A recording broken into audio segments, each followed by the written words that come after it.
Exercises बहुत controlled way में perform करी जाती हैं। अगर बच्चा कंट्रोल्ड वे में नहीं कर पा रहा तो आप समझिए समझिए एक्सरसाइज सही नहीं परफॉर्म हो पा रही। बेटर रहेगा कि हम बच्चे को वहां पे सपोर्ट देके करा दें। पर सपोर्ट का मतलब सपोर्ट पे कभी जाना नहीं है। ध्यान नोट कीजिएगा मेरी बात को। सपोर्ट देके सिर्फ तब तक करानी जब तक बहुत हमें मजबूरी हो रही है।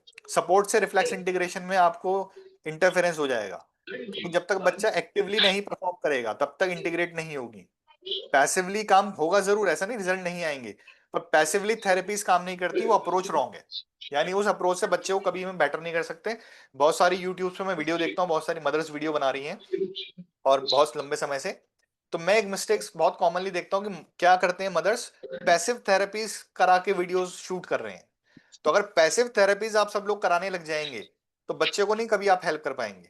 बच्चों को एक्टिव थेरेपी पे लाना है। एक्टिव पैसिव थेरेपी समझ गए ना, क्लियर, या उसमें कंफ्यूजन है? एक्टिव थेरेपी क्या होती है, पैसिव क्या होती है?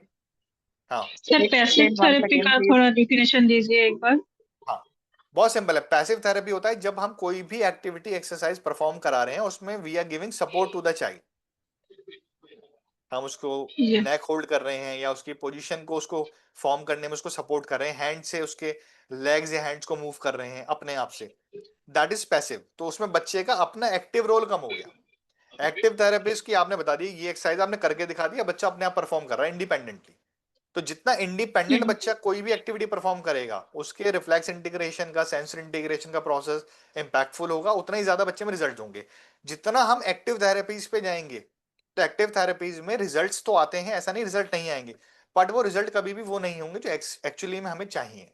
और that is actually wrong approach. But अगर बच्चा कॉपरेट नहीं कर रहा है या बच्चे का इतना कंट्रोल नहीं है अपने ऊपर मसल्स पे या पोस्चर में, तो उस कंडीशन में फिर हमारे पास ऑप्शन नहीं है, फिर हमें पैसिव के लिए जाना पड़ेगा। इसका मैं एग्जांपल भी देता हूं। जो ब्रशिंग प्रोटोकॉल है, यानी टेक्टाइल के लिए ब्रशिंग प्रोटोकॉल बेसिकली क्या है, पैसिव थेरेपी। लेकिन हम क्या कहते हैं, ब्रशिंग प्रोटोकॉल हमें यूज करनी है, ब्रशिंग देनी है बच्चे को, बड़ा इंपॉर्टेंट है। इंपॉर्टेंट है, देयर इज नो डाउट। अगर बच्चा अपने आप टेक्टाइल इनपुट्स नहीं ले सकता या अपने आप हाइपर सेंसिटिविटी को कम करने के लिए एक्सरसाइजेज में सपोर्ट इंडिपेंडेंट नहीं कर सकता, तो ब्रशिंग प्रोटोकॉल करनी पड़ेगी। बट वो पैसिव है। तो पैसिव फॉर्म में अगर हम ही करते रहेंगे सब कुछ और बच्चा सिर्फ आराम से लेता रहेगा वो सारे इनपुट्स को, तो फिर उसमें रिजल्ट्स नहीं आएंगे। ये आप हमेशा ध्यान रखिएगा। ये डिफरेंस मैं आपको क्यों बता रहा हूं कि मैं आपको थेरेपिस्ट बनाने की तरफ लेके जा रहा हूं। I don't want you work as a parent only, क्योंकि that will not work at all. अगर वो हो जाता तो अभी तक हम कर पाते होते। प्रॉब्लम इज कि we have to think as a therapist and we have to work as a therapist. That is something which is very important. So we have to go in that direction, right? क्योंकि therapist हमें trainings नहीं दे रहे हैं, दे रहे हैं therapist trainings हमें sessions के बाद। यही सेशन लेके आएंगे, 2 मिनट का फीडबैक होगा, अगर आपने 3 मिनट लिए तो वो कोशिश करेंगे अपने सेशन में कैसे भी पहुंचे, क्योंकि दूसरा कोई ना कोई बच्चा वेटिंग में होगा। और जब तक ट्रेनिंग आपको नहीं मिलेंगी आप 95% टाइम क्या करेंगे? तो इट्स वेरी इंपॉर्टेंट ट्रेन करें अपने आप को और उस डायरेक्शन में जाएं, अदरवाइज बहुत ज्यादा हमें नुकसान होगा। राइट, चलिए आगे बढ़ते हैं। सर सर हाँ, सर सर एक क्वेश्चन। सर जो ब्रशिंग थेरेपी और टेक्टाइल में जो हैंड प्रेशर थेरेपी देते हैं उसमें तो वो हम पेरेंट्स खुद ही देंगे बच्चे को और हाँ, बच्चा बैठ हाँ, के लेगा। Right, right. लेकिन ऐसा क्या करेंगे कि बच्चा खुद वो लेगा, तो हम लोग कैसे समझेंगे कि बच्चा वो खुद करेगा, क्योंकि इसमें तो पेरेंट्स या थेरेपिस्ट ही करते हैं। देखिए, जब आप बच्चे को मसाजेस देते हैं, जॉइंट जी कंप्रेशन देते हैं, उसका पर्पस क्या है? जी पर्पस है बच्चे के पैरासिम्पैथेटिक नर्वस सिस्टम को एक्टिवेट करना। जी सिंपैथेटिक नर्वस सिस्टम में फ्लाइट, फाइट और फ्रीज रिस्पॉन्स क्रिएट करता है। पैरासिम्पैथेटिक नर्वस सिस्टम है जो कामिंग इनपुट क्रिएट करता है बॉडी के अंदर। जितना बच्चा आपका काम होगा उतने बच्चे में एग्रेशन नहीं देखेगा, टेंट्रम्स नहीं आएंगे, प्रॉब्लम्स नहीं आएंगी, आपके संग कोऑपरेट करेगा, सेंसरी सिस्टम बेटर परफॉर्म करेंगे। आप समझ पा रहे हैं? और जितना अपोजिट होगा जी जी तो आप कुछ भी एक्टिविटी कराने लेके जाएंगे वो एक्टिविटी नहीं करेगा। तो हम क्या करते हैं, बेसिकली हम उसको ज्वाइंट से मसाज देते हैं, प्रेशर देते हैं। लेकिन क्यों करना पड़ता है? क्योंकि हेल्दी लाइफस्टाइल नहीं है बच्चे का। अगर बच्चा अपने आप ही जंपिंग कर रहा है, अगर बच्चा अपने आप ही हैवी एक्टिविटीज कर रहा है, पुलिंग पुशिंग एक्टिविटीज में कर रहे हैं, इस टायर के ऊपर 2 टायर लगाए, 3 टायर लगाए, उसके ऊपर खड़ा हुआ वहां से जंप कर दिया बच्चे ने, हैंग कर रहा है, आप समझ रहे हो मेरी बात? तो सारा प्रेशर तो ऑलरेडी बच्चे को मिल चुका ना। आप जिम में जाते हैं, तो जिम के सर हिसाब यहाँ समझिए। एक मिनट आप, सर। हाँ संगीता, जी एक सेकंड अगर में आ ये रहा हूँ, आई एम सब कमिंग टू चीज। That, let me complete. जी जी आप जिम में जाते हैं, जिम में गए और आपने एक्सरसाइजेस करी, तो आपकी क्या हो, ज्वाइंट्स वाइंट्स पे इतना प्रेशर आ चुका है ऑलरेडी कि अब आपको प्रेशर इनपुट मिल चुका है। अब आप कामिंग के लिए थोड़ा सा और प्रेशर मसाज लेके करा लें तो उसमें कोई बुराई नहीं है।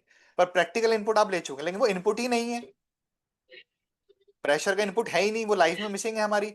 तो फिर क्या करेंगे, एक सिंगल ऑप्शन बच रहा है, वो तो करना ही पड़ेगा ना। अब आप मुझसे पूछें क्या पूछना चाह रहे हैं। सर अगर यहाँ पे बच्चा पूरा एक्टिव है, सारा काम कर ले रहा है खुद से, बॉडी ठीक है उसका कर ले, तो उसको ये सेंसरी ब्रशिंग वगैरह देने की जरूरत नहीं है यहाँ पर, टेक्टाइल वगैरह, प्रेशर, जॉइंट ये जो कंप्रेशन, ये क्वेश्चन सब। आपने पूछा ये ओपन क्वेश्चन है। ओपन ओपन क्वेश्चन जी। क्यों है? Depends on child to child, उस बच्चे की क्या? नीड कितनी है, उस बच्चे की बॉडी अवेयरनेस कितनी है, क्या उसके प्रोप्रोसेप्शन सेंसरी सिस्टम में अब कोई प्रॉब्लम नहीं है। अगर उसका सिस्टम पूरा एक्टिवेटेड है, समझिए आप मेरी बात, मैं जी। वापस कहाँ लेके जाता हूँ आपको, जब भी आप मुझसे क्वेश्चन पूछोगे मैं आपको हमेशा असेसमेंट पे लेके जाऊंगा, क्योंकि असेसमेंट से ही इंटरवेंशन आप ड्राइव कर सकते हो, इंटरवेंशन से असेसमेंट ड्राइव नहीं करोगे आप, समझना।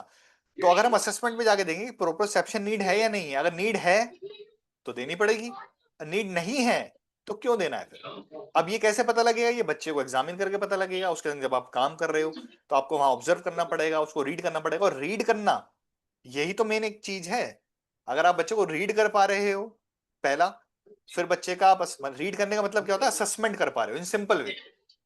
अगर आपने रीड कर लिया तो आपने असेसमेंट कर लिया, और असेसमेंट अगर आपने प्रॉपर कर लिया बच्चे का, तो फिर आपको एक स्टेप बचता है कि उसके लिए अब इंटरवेंशन क्या है, कि ये तो प्रॉब्लम समझ में आ गई मुझे कि है या नहीं है तो मुझे इसका सॉल्यूशन ढूंढना, नहीं है तो खत्म हो गई बात। आप समझ पा रहे हो मेरी बात? तो इसलिए जी मैं क्या सर। फोकस करता हूं, मेरा right from the day one, जब मैंने ये ग्रुप बिल्ड किया है, मैंने पहले मेरे मैसेजेस आप देखेंगे स्टार्टिंग से मेरे मैसेजेस इसी बात पे हैं, वो पेरेंट को कनेक्ट नहीं हो पाते क्योंकि पेरेंट को पता नहीं है एग्जैक्टली मैं क्या कह रहा हूं। अब मैं क्यों कह रहा हूं, मैं प्रोफेशनल अप्रोच से कह रहा हूं। पेरेंट की तीन प्रॉब्लम है। पहली प्रॉब्लम, पेरेंट को नॉलेज नहीं है। नॉलेज क्यों नहीं है, जो हमें पता है वो नॉलेज नहीं है, क्योंकि वो यूट्यूब से हम लोग ले रहे हैं, यूट्यूब पे स्कैटर्ड नॉलेज है, पूरा पजल है, पजल में से एक पीस उठा के बता दिया।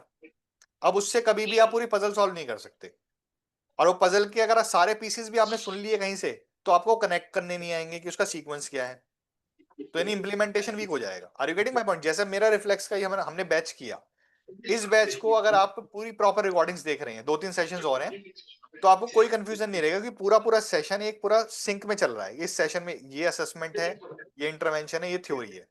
तो आप जब भी उसको देख के रिवाइज करेंगे आपको समझ में आ जाएगा कि हाँ भी मेरे को एग्जैक्ट मेरा सिस्टम ही है। अगर मैं इसको पीसेस में क्रिएट कर देता कि देखिए इसका ये करना है, ये करना, तो आप कभी नहीं समझ पाओगे। Point which I am trying to make here is कि पहला नॉलेज हमें लेना है, नॉलेज, राइट नॉलेज, यानी उसका सीक्वेंस क्या है प्रैक्टिकली। सेकंड, फिर हमें चाहिए असेसमेंट आना चाहिए बच्चे का, कि हमें असेस कर पाए सेंसरी में क्या प्रॉब्लम है और रिफ्लेक्स में क्या प्रॉब्लम है। जब हमने असेसमेंट करना आ गया घर पे में, मतलब बेसिक लेवल का असेसमेंट तो आनी चाहिए ना एटलीस्ट, कि भाई हम समझ पाए बच्चे को। First knowledge, second assessment, assessment के बाद थर्ड पॉइंट इज फिर उसके लिए इंटरवेंशन क्या प्लान करना। अगर ये तीन एरियाज हम क्लियर कर लें सारे पेरेंट, तो बच्चे को मैक्सिमम हेल्प कर सकते हैं, यही मेरा गोल है। अब आपके क्वेश्चन पे वापस में आ रहा हूं, अगर बच्चे को नीड है, यानी हमने असेसमेंट किया, असेसमेंट इन द सेंस हमने ऑब्जर्व किया, अगर बच्चे को नीड है तो हमें देना पड़ेगा उसको। नीड अगर उसकी पूरी नहीं हो पा रही, या उसको बॉडी अवेयरनेस कम है, या प्रॉब्लम है सेंसरी सिस्टम में, और अगर नहीं है वो प्रॉब्लम, तो हमें नहीं देना। तो depend on child to child, कितना देना है उस पर भी चाइल्ड पे डिपेंड है, कब कब देना है वो भी चाइल्ड पे डिपेंड है, कितने लंबे समय तक देना है वो भी चाइल्ड पे डिपेंड है। Every child is unique in this spectrum.